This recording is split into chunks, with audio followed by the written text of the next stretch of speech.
মা সন্তানের জন্য বড় পাগল পারা। সন্তান প্রবাসের মাটিতে পাড়ি জমায়, মা ঠিক মতো খাবার খেতে পারে না, ঠিক মতো মা ঘুমায় না। স্বামী বেচারা বারবার ডেকে ডেকে বলে, এত গভীর রজনী হয়ে গেল, ঠিক মতো খাও না, ঘুমাও না, কারণটা কি বলো? বলে, আমার কলিজার টুকরা আদরের দুলাল, আমার সন্তান প্রবাসের মাটিতে আছে, যে সন্তানকে আমি খাবার বীরের সামনে পেশ করার আগ পর্যন্ত কখনো খাবার খায় না। আজকে আমার ওই সন্তান কি হালতে আছে? আজকে টাকার জন্য, অভাবের কারণে আমাদের সন্তানকে প্রবাসের মাটিতে পাঠাইলাম, কি হালতে আছে জানা নাই। মা প্রতিনিয়ত সব সময় সন্তানের জন্য এমন নিবেদিত প্রাণ হয়ে যায়। প্রবাসের মাটিতে যারা থাকে তারাই জানে মায়ের দুঃখ যাতনা বেদনা, মায়ের ভালোবাসাটা একমাত্র প্রবাসের মাটিতে যাওয়ার পরে বুঝতে পারে। মা হাজেরা সন্তানের এই দুঃখ যাতনা, এই চিৎকার আর বরদাস্ত করতে পারছে না। এক পর্যায়ে মা একবার সফায় দৌড়ায়, একবার মারওয়ায় দৌড়ায়। ইসমাইলের কান্না শুধু বাড়তে চলেছে, বেড়ে চলছে। এক পর্যায়ে ইসমাইল কান্নার কারণে মা যখন বেকারার দিশেহারা, মানব বেশে একজন ব্যক্তি চলে আসলো। এসে যখন ইশারা করলো এদিকে আসো, মা হাজরা পাশে গিয়ে বলে, কে আপনি? চিনতে পারি নাই। বলে, তুমি কেন এরকম হাহুতাশ করতেছো বলো? বলে, আমার সন্তান ইসমাইল, তার পানি নাই, খাবার নাই, বেকারার। সন্তানের কষ্ট আমি তো মা বরদাস্ত করতে পারছি না। এক পর্যায়ে বলল, আমি আল্লাহর ফেরেশতা জিবরাইল আমিন ডানা দ্বারা যখন মাটির মধ্যে আঘাত করলেন, সঙ্গে সঙ্গে পানি ওঠা আরম্ভ হয়ে গেল। সুবহানাল্লাহ। মা হাজরা এবার তার নিজের মাতৃভাষায় বলতে লাগলেন, জমজম, পানি থাম থাম, পানি থেমে গেল। দুনিয়ার সমস্ত মানুষ, সমস্ত বিজ্ঞানীরা বলে, এই পানিটা এত বিশুদ্ধ পানি, দুনিয়ার জমিনের মধ্যে এই জমজম পানির মতো বিশুদ্ধ পানি আর কোথাও নাই। বান্দা, তুমি এই জমজমের পানি দ্বারা পান করো। বলে, এই পানিটা পান করলে 1 নম্বর তোমার পিপাসা নিবারণ হয়ে যাবে, 2 নম্বর তোমার ক্ষুধা পর্যন্ত নিবারণ হয়ে যাবে, 3 নম্বর যদি কোনো আশা নিয়ে এই পানিকে তুমি দাঁড়িয়ে পশ্চিম দিকে পান করো, তো আল্লাহ তাআলা তোমার মনের আশাকে পূরণ করে নেবেন। শুধু তাই নয়, বলে এই জমজমের পানিটা রোগের শিফা। চিৎকার দিয়ে বলুন সুবহানাল্লাহ, আওয়াজ করে জবান খুলে বলুন সুবহানাল্লাহ। মা হাজরা পানি পেয়ে গেলেন। আস্তে আস্তে করে সন্তান যখন বড় হতে আরম্ভ হয়ে গেল, কয়েকটা বর্ণনা পাওয়া যায়। কেউ বলেছেন 8, কেউ বলেছেন 10, মতান্তরে 12। হযরতে ইসমাইলের বয়স যখন 12তে এসে উপনীত হল, আল্লাহ পাক রব্বুল আলামিন ইব্রাহিম নবীকে স্বপ্নে দেখাইলেন, হে ইব্রাহিম, তোমার মনের বস্তুটাকে, তোমার প্রিয় জিনিসটাকে তুমি কুরবানি করো। পর পর যখন 2 বার স্বপ্ন দেখলেন, ইব্রাহিম নবী ভাবতে লাগলেন, দুনিয়াতে আমার সন্তানের চাইতে আপনার কেউ নাই। এবার মা হাজরার কাছে গিয়ে বলে, আমার সন্তানকে সাজায় দাও, দেরি করা যাবে না, দাওয়াতের মধ্যে যাব, তাড়াতাড়ি করে সাজিয়ে দাও। মা হাজরা ভাবতে লাগলেন, দুনিয়ার কোনো বাচ্চা বোধহয় দাওয়াত করেছে, সন্তানকে নিয়ে যাবে, সাজায় দিলেন, সন্তানকে নতুন কাপড় পরিধান করায় দিলেন। ইব্রাহিম নবী সন্তানকে নিয়ে রওনা হয়ে গেলেন। সন্তানকে ডাক দিয়ে বলেন, ও সন্তান আমার, আল্লাহ পাক নির্দেশ করেছেন তোমাকে জবাই করার জন্য। তুমি তোমার রায় বর্ণনা করো, তুমি কি চাও বলো, তুমি এতে রাজি কিনা। এক পর্যায়ে ইসমাইল ডাক দিয়ে বলে, ও প্রিয় বাবা আমার, আল্লাহ আপনাকে যা নির্দেশ করেছেন আপনি তাই করুন, তবে ভালো করে শুনে নেন, অবশ্যই অবশ্যই আপনি আমাকে ধৈর্যশীলদের অন্তর্ভুক্ত পাবেন। চিৎকার দিয়ে বলুন আল্লাহু আকবার। কেমন বাবা, কেমন সন্তান! সন্তানকে জবাইয়ের কথা বলেছে, সন্তান বলে, বাবা নির্দ্বিধায় আপনি আমাকে জবাই করতে পারেন, তবে আপনি অবশ্যই আমাকে ধৈর্যশীলদের অন্তর্ভুক্ত পাবেন। ইব্রাহিম নবী আবার সন্তানকে সয়া দিলেন। ইসমাইল ডাক দিয়ে বলে, বাবা আমার, এই কথাটা যদি আপনি আমাকে বাড়ির মধ্যে একটু বলে আসতেন, আমি আমার মায়ের কাছে চির বিদায় নিয়ে চলে আসতাম। কারণ আপনি যখন ছিলেন না, দিন যায় রাত যায়, খাবার নাই, কষ্ট করে করে করে করে আমার মা আমার জন্য এত ত্যাগ স্বীকার করেছেন। তবে বাবা কোনো দুঃখ নাই, বাড়িতে গিয়ে আমার পক্ষ থেকে আপনি একটু সালাম জানাই দিয়ে আসবেন, আমার মাকে আমার পক্ষ থেকে সালাম জানাবেন। ইব্রাহিম নবী এবার শোয়া দিলেন সন্তানকে।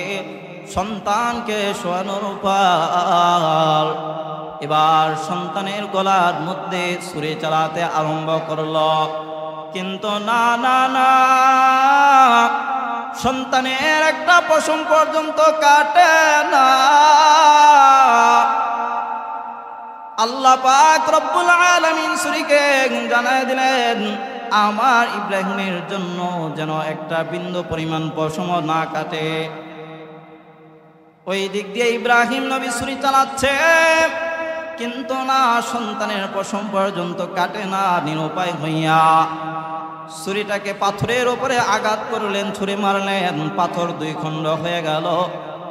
আল্লাহ পাক রব্বুল আলামিন জিবরিল আমিনকে ডাক দিয়ে বললেন, ও জিবরাইল যাও, এবার কিন্তু আমার ইব্রাহিম আর তার সন্তানকে ছাড়বে না। যাও যাও, আসমান থেকে একটা দুম্বা নিয়ে ইসমাইলের পরিবর্তে দুম্বাটাকে নিচে শোয়া দাও। মালাম ইয়ালাম ফাসুবহানাল্লাযী লা ইহসা ইমতিনানু বিল লিসানি ওয়ালা বিল কলম ونشهد أن سيدنا وسندنا وحبيبنا وحبيب ربنا من الشيطان الرجيم بسم الله الرحمن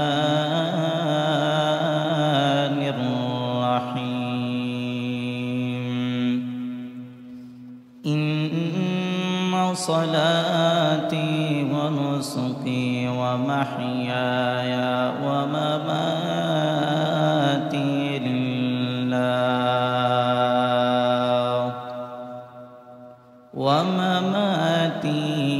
لله رب العالمين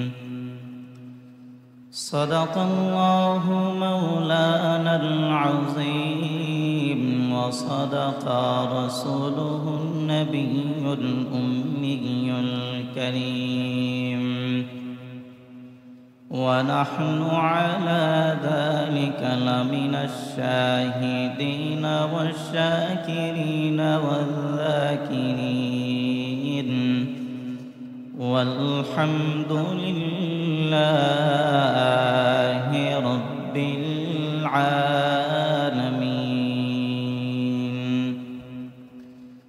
اللهم صل على محمد عدد ما في علم الله عدد ما في علم الله صلاة دائمة بدوام ملك الله. اللهم صل على محمد أنزله المقعد المقرب عندك يوم القيامة. سبحانك لا علم لنا إلا ما علمتنا إنك أنت العليم الحكيم. ربي زدني علما ربي زدني علما ربي زدني علما. رب اشرح لي صدري ويسر لي أمري واحلل عقدة من لساني يفقه قولي. ربي يسر ولا تعسر وتمم علينا بالخير. अमाल से बनती है ये जन्नत भी जहन्नम भी अमाल से बनती है ये जन्नत भी जहन्नम भी ये खाके अपने फितरत में है न नारी है न नूरी ये खाके अपने फितरत में है न नूरी है न नारी बगैर जो अमाल हो इखलास व तक़वा बगैर जो अमाल हो इखलास व तक़वा बर्बाद तेरे जिंदगी आए होश नज़रमंद बर्बाद तेरे जिंदगी आए होश नज़रमंद। इखलास की अमाल ये जन्नत की हमरा परहेज़ के मक़ासिद है जो तक़वा से हासिलमंद परहेज़ के मक़ासिद है जो तक़वा से हासिलमंद। মহিয়ান গড়িয়ান রাজাদি রাজাল্লাহ সুবহানাহু ওয়া তাআলার আলিশান দরবারে অসংখ্য গণিত শুকর এবং নত শির সাজদা অবনত করছি যে মহান রব্বুল ইজ্জত ওয়াল জালাল আমাদেরকে মসজিদে এসে সমবেত হওয়ার তৌফিক এনায়েত করেছেন। পড়ুন আলহামদুলিল্লাহ। লক্ষ কোটি দুরূদ ও সালাম নবিকুল শিরোমণি দুজাহানের সরদার নবিউর রহমা ইমামুল মুরসালিন সৈয়দুল ইমাম মুহাম্মাদুর রাসূলুল্লাহ সকলে পড়ি সাল্লাল্লাহু আলাইহি ওয়াসাল্লাম। আল্লাহ পাক রব্বুল আলামিন বান্দার থেকে অনেক সময় ত্যাগের পরীক্ষা নেন, অনেক সময় জানের মাধ্যমে পরীক্ষা দিতে হবে, আবার অনেক সময় সম্পদের মাধ্যমে পরীক্ষা দিতে হবে। জানের কুরবানি হলো যুদ্ধের ডাক আসলে শাহাদাতের তামান্না নিয়ে ময়দানের মধ্যে ঝাঁপিয়ে পড়া। আল্লাহ অনেক সময় মালের কুরবানি নেন, আল্লাহর রাস্তার মধ্যে তখন সম্পদের কুরবানি দিতে হবে।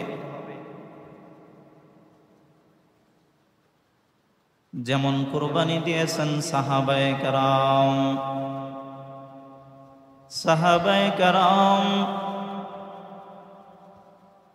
জীবন আল্লাহর রাস্তায় বাজি রেখে কাজ করে সম্পদ দিতে হয় তো সব কিছু পয়গম্বরের সামনে পেশ করে দেয়। পয়গম্বর সাহাবায়ে কেরামদেরকে ডাক দিয়ে বলে, ও আমার সাহাবায়ে কেরাম, যুদ্ধের ফান্ডের মধ্যে তোমাদের সম্পদ দিতে হবে, মাল দিতে হবে, তাড়াতাড়ি করে মাল দাও। হযরতে আবু বকর, ওমর, উসমান, আলী সহ সাহাবায়ে কেরাম দৌড়ে বাড়ির মধ্যে চলে গেলেন। হযরতে ওমর মনে মনে চিন্তা করতে লাগলেন, আমি আবু বকরের উপরে কখনো বিজয় লাভ করতে পারি না, আজকে এখন আমার জন্য এটা সুবর্ণ একটা সুযোগ। আজকে আমি এমন পরিমাণ সম্পদ যুদ্ধের ফান্ডের মধ্যে দান করব, আবু বকরের উপরে আমি বিজয় লাভ করব। মনের মধ্যে এই চিন্তা নিয়ে বাড়ির মধ্যে রওনা। বাড়ির মধ্যে যাওয়ার পর ঘরের মধ্যে যা ছিল এর অর্ধেক আল্লাহর হাবিবের সামনে এনে পেশ করে দিল। প্রত্যেক সাহাবায়ে কেরাম যখন এরকম ভাবে করে করে আল্লাহর হাবিবের সামনে মাল পেশ করলেন, আল্লাহর হাবিব উসমানকে ডেকে বললেন, উসমান, বলো কি পরিমাণ সম্পদ তুমি আমার সামনে পেশ করেছ? বলে, আল্লাহর হাবিব এই পরিমাণে আনলাম। আলীকে প্রশ্ন করা হলো, আলী বলল, এই পরিমাণে আনলাম। হযরতে উমরকে প্রশ্ন করা হলো, হে উমর, বলো কি পরিমাণ সম্পদ তুমি এনেছো? হযরতে উমর ডাক দিয়ে বলে, আল্লাহর পয়গম্বর, আমার বাড়ির মধ্যে যা ছিল এর অর্ধেক এনে আপনার সামনে পেশ করলাম। মনে মনে চিন্তা, তিনজন সাহাবায়ে কেরামকে আল্লাহর হাবিব প্রশ্ন করলেন, তার মানে আমার সম্পদের তুলনায় তাদের সম্পদ কম, আজকে আমি বিজয় লাভ করব। এই চিন্তা মনের মধ্যে নিয়া খুশিতে উৎফুল্ল হয়ে গেল। আল্লাহর হাবিব আবু বকরকে ডাক দিয়া বললেন, ও আবু বকর, বলো তুমি কি পরিমাণ সম্পদ এনেছো? আবু বকর ডাক দিয়া বলে, ও পয়গম্বর, ঘরের মধ্যে যাওয়ার পর ঘরের মধ্যে যা সম্পদ ছিল সব জারু দিয়া দিয়া আমি যুদ্ধের ফান্ডের মধ্যে দান করে দিলাম। ঘরের মধ্যে আল্লাহ এবং তার রাসূলকে রেখে এসেছে। সুবহানাল্লাহ। दुनिया ये सदाकत में तेरा नाम रहेगा, दुनिया ये सदाकत में तेरा नाम रहेगा, सिद्दीक तेरा नाम से इस्लाम रहेगा, सिद्दीक तेरा नाम से इस्लाम रहेगा। दुनिया ये सियासत में तेरा नाम रहेगा, दुनिया ये सियासत में तेरा नाम रहेगा। फारूक तेरा नाम से इस्लाम रहेगा, फारूक तेरा नाम से इस्लाम रहेगा। दुनिया ये शुजाअत में तेरा नाम रहेगा, दुनिया ये शुजाअत में तेरा नाम रहेगा। उस्मान तेरा नाम से इस्लाम रहेगा, उस्मान तेरा नाम से इस्लाम रहेगा। মুহূর্তের মধ্যে হযরতে ওমর মাথা নিচু করলেন, ডাক দিয়ে বললেন, ও ভাই, আমার মনের মধ্যে ইচ্ছা ছিল আজকে তোমার উপরে বিজয় লাভ করব। জীবনে কোনোদিন তোমার উপরে বিজয় লাভ করতে পারি নাই, আজকে বিজয় লাভ করব এই মনোভাব নিয়ে আজকে আমি বাড়ির মধ্যে যা ছিল অর্ধেক নিয়ে আসলাম। কিন্তু হে আবু বকর, আজকে আমি তোমার কাছে হেরে গেলাম। নবী আমার ডাক দেয়া বলে, ও আবু বকর, ইসলামের জন্য তোমার যে ত্যাগ, তোমার যে কুরবানি, মনে রেখো, মনে রেখো, এর বদলা আমি নবী তোমাকে দুনিয়ায় দিতে পারবো না। কাল কিয়ামতের ময়দানে আল্লাহ এর পুঙ্খানু নিয়ামত তোমাকে দান করবে। সুবহানাল্লাহ। এত ত্যাগ ইসলামের জন্য করেছে। তাহলে অনেক সময় যুদ্ধের ময়দানে শাহাদাতের তামান্না নিয়ে কাজ করতে হবে, আবার অনেক সময় আমাদের চিন্তা চেতনা রাখতে হবে আল্লাহ যে বিধিবিধানগুলো দিয়েছেন সেই বিধিবিধানগুলোকে আমাদেরকে মান্য করতে হবে। আমাদের সামনে কুরবানির বিধান চলে এসেছে, কুরবানি খুব সন্নিকটে। এই কুরবানির বিধান প্রবর্তিত হওয়ার পেছনের যে মূল ইতিহাস, যে মূল ঘটনা, সেখানেও ছিল হযরতে ইব্রাহিম আলাইহিস সালাতু ওয়াস সালামের ঘটনা। ইব্রাহিম আলাইহিস সালাতু ওয়াস সালাম অনেক বড় বড় পরীক্ষার সম্মুখীন হয়েছেন। ইব্রাহিম নবীকে আল্লাহ পাক অনেক বড় বড় পরীক্ষার সম্মুখীন করেছিলেন। ছোটবেলা থেকে নিজে নিজে কষ্ট করে করে রবের পরিচয় পাইলেন। ইব্রাহিম নবী অগ্নিকুণ্ডের মধ্যেও পরীক্ষা দিলেন। ইব্রাহিম নবী আল্লাহর কাছে বারবার দোয়া করে, ও দয়ার মালিক আল্লাহ, রব্বি হাবলি মিনাস সালিহিন, আপনি আমাকে একটা পুত্র সন্তান দান করেন, নেককার সন্তান দান করেন। বারবার বারবার আল্লাহর কাছে দোয়া করেন।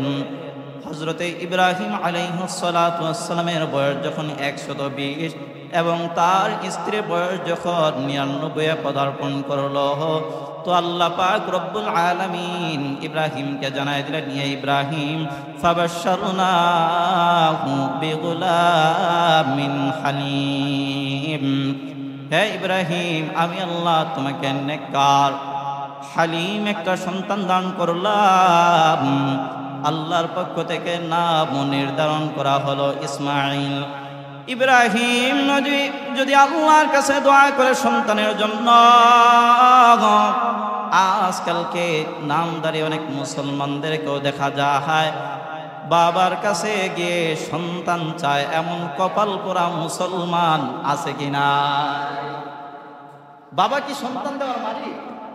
আওয়াজ করে বলেন না কেন? বাবা সন্তান দিতে পারে? সন্তান দিতে পারে কে? আওয়াজ করে মহব্বতে বলুন, কে? সন্তান দেওয়ার মালিক আল্লাহ। বাবা কিছু দিতে পারে না, বাবার এই ক্ষমতা নাই। বাবা যদি ধনী বানাইতে পারত, দেখবেন মাজারের সামনে অনেক দারোয়ানদেরকে দেখা যায় ভিক্ষুকের বেশে বসে থাকে। যদি বাবাই দিতে পারতো তাহলে তারা দারোয়ানি গেটের মধ্যে থাকতে হতো না, ঠিক কিনা? কিসের বাবা দেয়? নবীজি একজন নবী, আল্লাহর পয়গম্বর হযরত ইব্রাহিম, তিনি আল্লাহর কাছে দোয়া করেন, রব্বি হাবলি মিনাস সালিহিন, আল্লাহ নেককার সন্তান দান করো। এর থেকে আমাদের জন্য শিক্ষা, জীবনে যা কিছুর প্রয়োজন হয় চাইবো কার কাছে? আওয়াজ করে বলেন না, কার কাছে? ইব্রাহিম নবীকে আল্লাহ পাক রব্বুল আলামিন সন্তান দান করলেন। আল্লাহর পক্ষ থেকে নাম নির্ধারণ হয়ে গেল ইসমাঈল। বৃদ্ধ বয়সে সন্তান পাওয়ার পর সন্তানের প্রতি এত মায়া, এত মহব্বত, সন্তানের ভালোবাসা, নিজেকে এরকম ভাবে মাতিয়ে নিয়েছেন। আল্লাহ পাক রব্বুল আলামিন আবার পরীক্ষার মধ্যে ফালায় দিলেন, ও ইব্রাহিম, না না না না,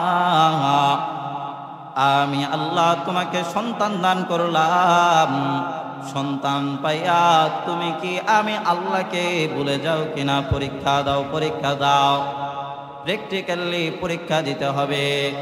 যাও যাও, মক্কার অদূরে তোমার স্ত্রী এবং তোমার সন্তানকে নিয়ে রেখে আসো।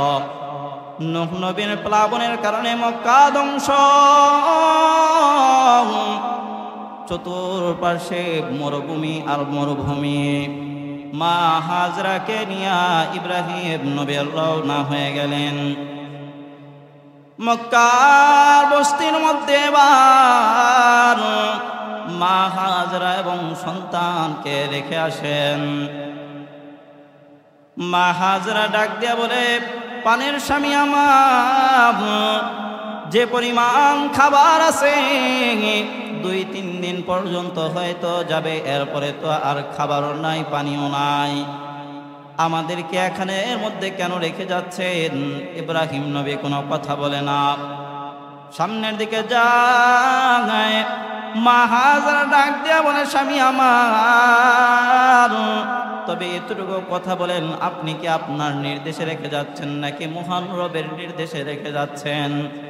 ইব্রাহিম নবী ইশারা করে বললেন, আমি ইব্রাহিম, আমি নিজের ইচ্ছায় কিছু করে না, আমি যা কিছু করে সব আমার মালিকের নির্দেশেই করি। মা হাজরা ডাক দিয়ে বলে, স্বামী আমার, তাহলে টেনশনের কোনো কারণ নাই, ঘাবড়াবেন না, হতাশ হবেন না, কোনো টেনশন করবেন না, যান যান, আপনি চলে যান, দাওয়াতি মিশন নিয়ে চলে যান, তবে আমাকে দেখতে হবে না। যদি আপনার কখনো সময় হয়, সুযোগ হয়, আপনার আদরের দুলাল কলিজার টুকরা প্রিয় সন্তান ইসমাইলকে মাঝে মধ্যে একটু দেখে যাবেন। এবার হযরতে ইব্রাহিম সামনের দিকে রওনা হলেন, বারবার পিছনের দিকে সন্তানের দিকে তাকায়। আল্লাহ পাক জানাই দিলেন, ও ইব্রাহিম, আর পিছনে তাকানো যাবে না, যাও যাও, তাড়াতাড়ি সামনের দিকে চলো। ইব্রাহিম নবী চলে গেলেন ওই দিক দিয়ে। মা হাজেরা, দিন যায় দিন যায়, রাত যায়, এক পর্যায়ে খাবার শেষ হয়ে গেল। ইসমাইলের জন্য মা বেকার পাগল পারা,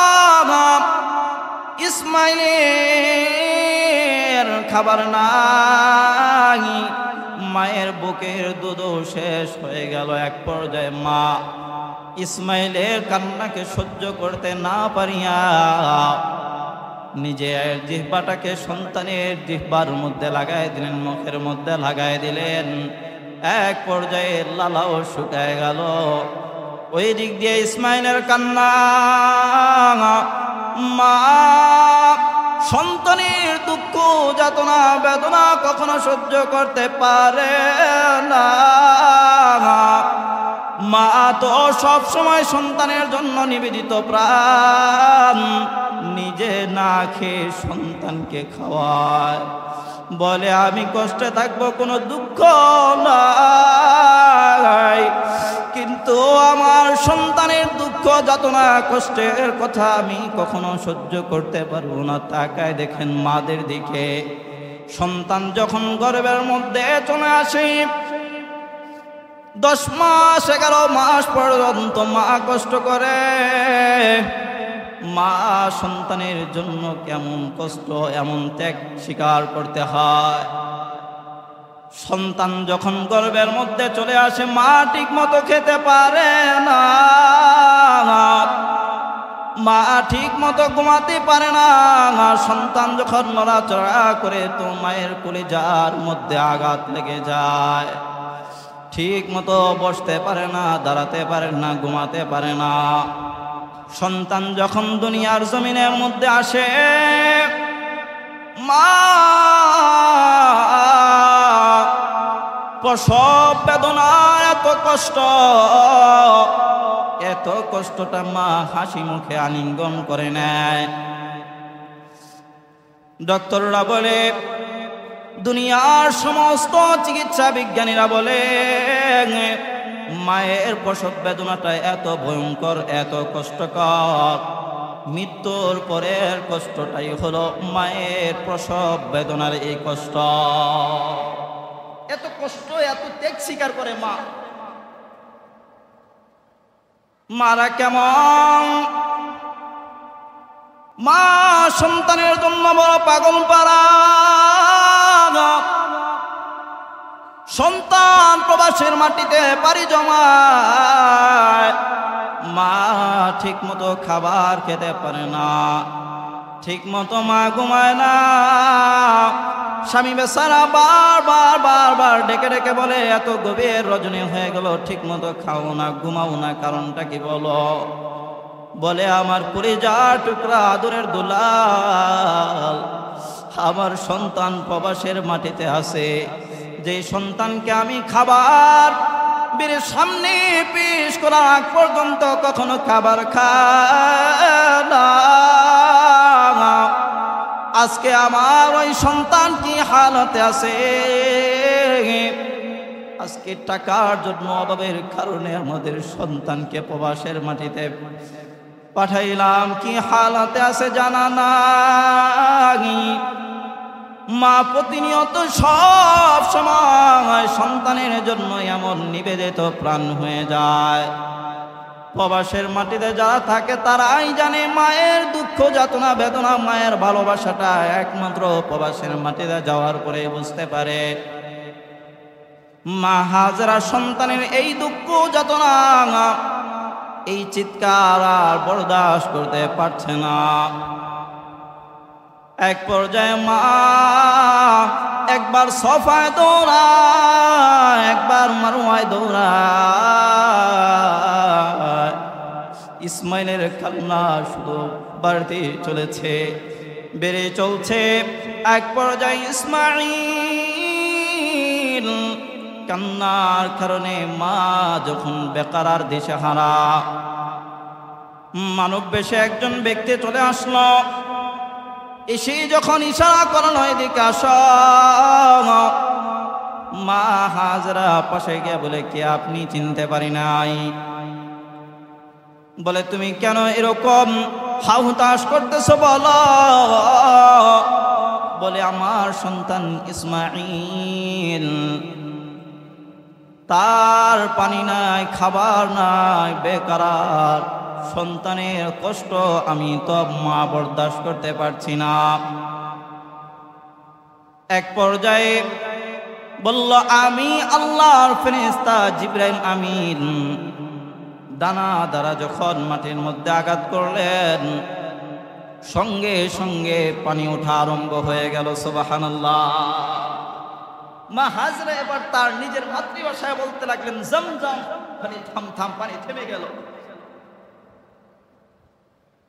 দুনিয়ার সমস্ত মানুষ, সমস্ত বিজ্ঞানীরা বলে এই পানিটা এত বিশুদ্ধ পানি, দুনিয়ার জমিনের মধ্যে এই জমজম পানির মতো বিশুদ্ধ পানি আর কোথাও নাই।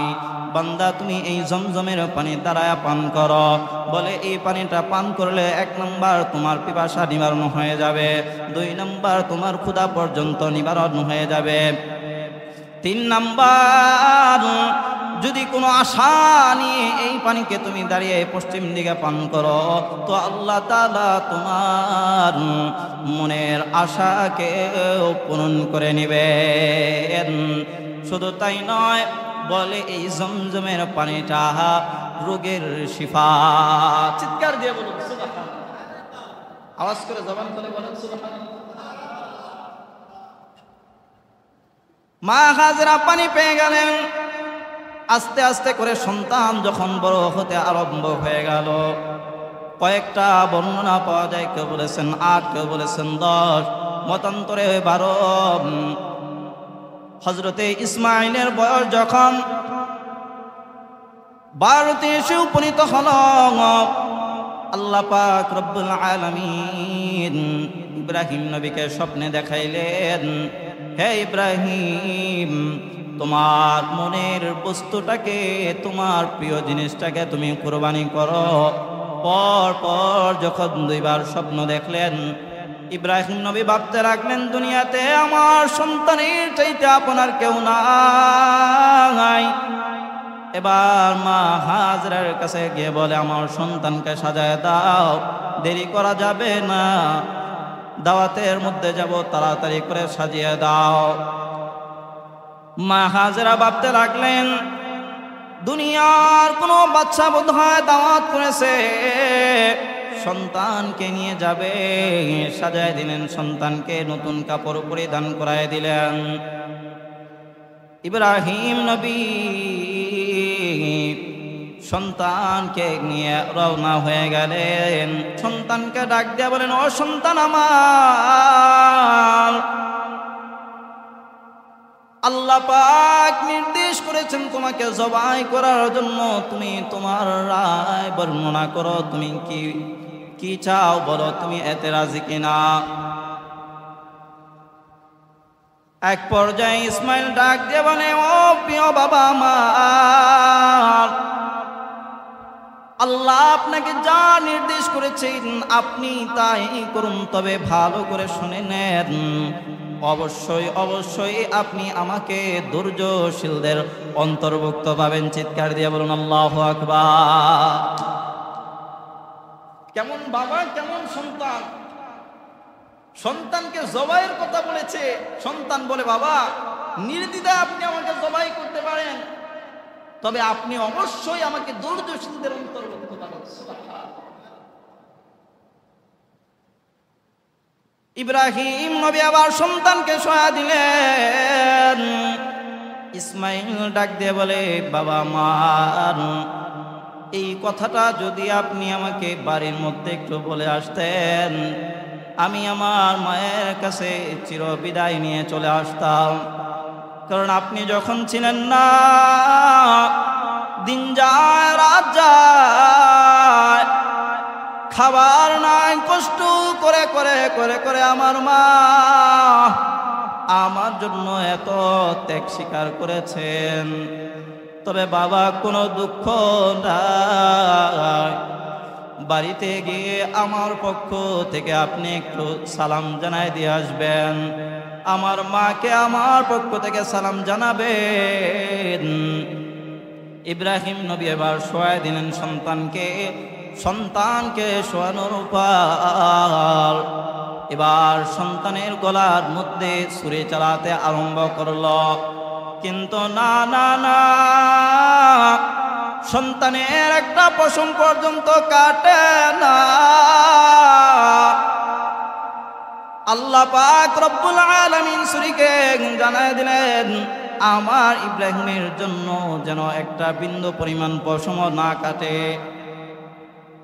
ওই দিক দিয়ে ইব্রাহিম নবী ছুরি চালাচ্ছে, কিন্তু না, সন্তানের পশম পর্যন্ত কাটে না। নিরুপায় হইয়া ছুরিটাকে পাথরের উপরে আঘাত করলেন, ছুরি মারলেন, পাথর 2 খণ্ড হয়ে গেল। আল্লাহ পাক রব্বুল আলামিন জিবরিল আমিনকে ডাক দিয়ে বললেন, ও জিবরাইল যাও, এবার কিন্তু আমার ইব্রাহিম আর তার সন্তানকে ছাড়বে না। যাও যাও, আসমান থেকে একটা দুম্বা নিয়ে ইসমাইলের পরিবর্তে দুম্বাটাকে নিচে শোয়া দাও। ইব্রাহিম নবী চোখ বন্ধ করে যখন ছুরি চালাতে আরম্ভ করলেন, এক পর্যায়ে চোখ খুলে দেখেন দুম্বা জবাই হয়ে গেছে। আল্লাহ পাক রব্বুল আলামিন হযরতে ইব্রাহিম আলাইহিস সালাতু ওয়াস সালামকে জানায় দিলেন, قد صدقت الرؤيا إنا كذلك نجزي المحسنين। হে ইব্রাহিম, আর তোমার সন্তানকে জবাই করতে হবে না, তুমি তোমার স্বপ্নকে বাস্তবে পরিণত করেছো। আল্লাহ পাক সঙ্গে সঙ্গে জানায় দিলেন, লা ইয়ানালাল্লাহু লুহুমুহা ওয়ালা দিমাউহা ওয়ালাকিন ইয়ানালুহুত তাকওয়া মিনকুম। হে বান্দা, এই কুরবানি যে করবা, এই কুরবানির রক্ত মাংস গোশত আমি আল্লাহর কাছে কিছু পৌঁছে না। আমি আল্লাহর কাছে পৌঁছে একমাত্র তোমাদের অন্তরের তাকওয়া। কুরবানি যে করছো, যে কার জন্য করছো? আমি আল্লাহর জন্য নাকি মানুষকে দেখানোর জন্য? মানুষ তোমাকে বাহবা দিবে, মানুষ তোমাকে সম্মান দিবে, এই জন্য কি তুমি কুরবানি করছো? এটাকে আমি পরীক্ষা করার জন্য কুরবানির বিধান দিয়েছি। গোশত আপনি খাবেন, গোশত আপনার থেকে যাবে, রক্ত মাংস চামড়া সবই থেকে যাবে, কিন্তু আপনার অন্তরের তাকওয়াটা আল্লাহর কাছে পৌঁছে। এই জন্য আমরা যে কুরবানি করবো, এটা কার জন্য করব? জবানটা খুলে বলেন না, কার জন্য? আল্লাহর জন্য। আল্লাহ পাক আল্লাহর রাহি যখন আপনাকে জীবন দিতে হবে, তখন নিজের জান বাজি রেখে আপনাকে ময়দানে ঝাঁপিয়ে পড়তে হবে। আবার যখন মালের কুরবানি দিতে হবে, তো খালেস নিয়তে যে সম্পদ আছে আল্লাহর রাহে, সেটাকে ন্যস্ত করে দিতে হবে। খুব সন্নিকটে আমাদের মাঝে কুরবানি, এই জন্য এখন থেকে আমাদের প্রস্তুতি গ্রহণ করা। এই কুরবানি আসলেই দেখবেন এই সমাজের মধ্যে কিছু সুশীলদেরকে দেখা যায়। ওই সুশীলরা বলে যে এই কুরবানি এত এত পশু জবাই করার দরকার কি? এই পশুর টাকাটা গরিব দুঃখীদের মাঝে বিতরণ করে দিলেই তো হয়। নাউজুবিল্লাহ। পশু জবাইয়ের করা নির্দেশটা দিয়েছেন কে? একটা জবানও বন্ধ রাখবেন না, বলুন কে? আল্লাহ পাক রব্বুল আলামিন নির্দেশের উপরে যদি কোনো জালেম, যদি কোনো কুলাঙ্গার এই কথা বলে, মনে রাখতে হবে তাদের ব্যাপারে আমাদের লড়াই চলবে, ঠিক না? এত বড় অধিকার আল্লাহর দুনিয়ার জমিনের মধ্যে থেকে কোনো জালেম, কোনো কুলাঙ্গারের হতে পারে না। কুরবানির বিধান দিয়েছেন আল্লাহ। এই শয়তান, এই জালেমদেরকে দেখবেন যখন যাকাতের বিধানটা আসে, যাকাতের সময় আসে, তখন কিন্তু তারা এটাকে পুঙ্খানুপুঙ্খানুভাবে হিসাব করে দেয় না। যাকাতের সময় বুঝে যাওয়া, কয়েকটা শাড়ি দিয়ে, লুঙ্গি দিয়ে ভাবে আমার যাকাত আদায় হয়ে গিয়েছে, তখন তাদের এই কথাটা কি থাকে বলেন? মনে রাখতে হবে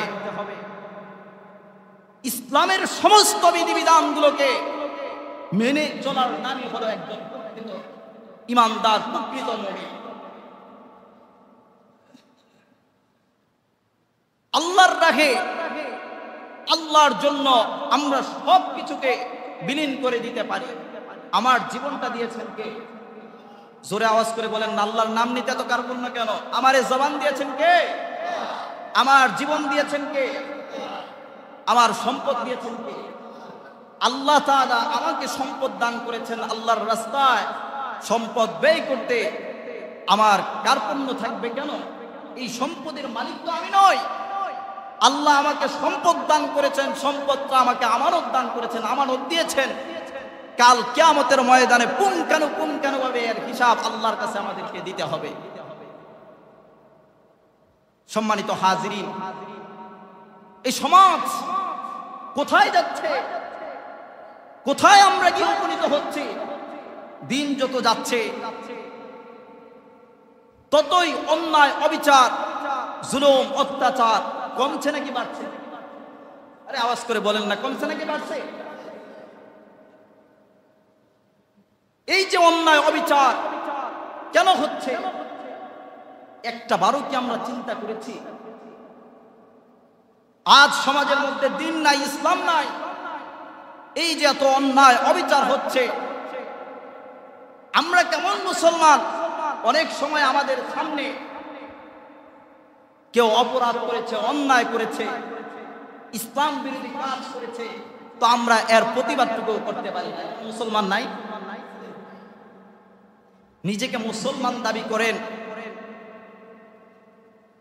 আবার অন্যায়ের প্রতিবাদ করতে পারবেন না। মনে রাখতে হবে ইমানের মধ্যে আপনার দুর্বলতা রয়েছে। এই যে এত কিছু হচ্ছে, খুন, রাহাজানি, অন্যায়, অবিচার, এর নেপথ্যে কি আছে? আমরা কিয়ামতের দিকে অগ্রসর হচ্ছি।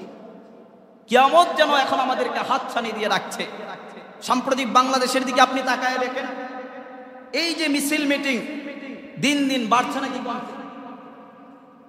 কয়েকদিনের এই রোজার আগে প্রায় 3টা নাকি 4টা দিন আমি বলাতে পারি না, আমার টাঙ্গাইল প্রোগ্রাম ছিল, তখন এই সাভারের পথটা দিয়ে আমি যতবার গিয়েছি প্রায় আধা ঘন্টা 1 ঘন্টা পর্যন্ত আমাকে হেঁটে যেতে হয়েছে। যতবার গিয়েছি ততবারই জ্যাম। কেন? একটা একটা গাড়ি চলবে, এই প্রসেসটুকু পর্যন্ত কিছু হলে এই যে আন্দোলন নিয়ে আমরা রাস্তার মধ্যে বের হয়ে যাই। কেন? এই যে দেখেন আমাদের বর্তমান প্রধান উপদেষ্টা, তিনি গতকালকে ঘোষণা দিয়েছেন যে তিনি পদত্যাগ করবেন। এই অবস্থায় কাজ করার পরিবেশ নাই। একটা মানুষ কতটুকু দুঃখ বেদনা নিলে এই কথা বলতে পারে? এই যে হচ্ছে, এই দেশটা তো আপনার আমার সকলে, এই দেশের প্রতি মায়া, ভালোবাসা আপনার আমার আছে কি নাই? আওয়াজ করে বলেন, আছে কি নাই? তাহলে আমরা যেহেতু উপদেষ্টা মণ্ডলীরা বসেছে, তাদেরকে সময় দেওয়া উচিত কিনা বলেন? এই যে অন্যায়, অবিচার, চোখের সামনে অন্যায় হচ্ছে, অবিচার হচ্ছে, মানুষ ক্ষমতার জন্য আজ কত কিছু করছে, ক্ষমতার জন্য মানুষের প্রতি মানুষ জুলুম করে বসছে।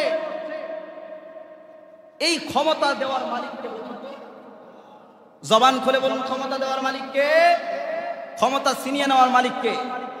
কুলিল্লাহুম্মা মালিকাল মুলক, আল্লাহ বলেন আমি যাকে চাই তাকে রাজত্ব দান করি। রাজত্ব পাওয়ার পরে যখন এই রাজত্বের সদ্ব্যবহার করতে না পারবে, তখন আমি আল্লাহ পাক এই রাজত্বকে আবার ছিনিয়ে নিই। ওয়া তুইজ্জু মান তাশা, আমি আল্লাহ যাকে চাই তাকে আমি আল্লাহ তাআলা সম্মান দান করি। কিন্তু সম্মান পাওয়ার পর সম্মানের মর্যাদাকে যে বজায় রাখতে পারে না, ওয়া তুযিল্লু মান তাশা, আমি আল্লাহ তাআলা তার থেকে সম্মানকে কেড়ে নিই। এই ক্ষমতা কার? আওয়াজ করে মহব্বতে বলুন, কার?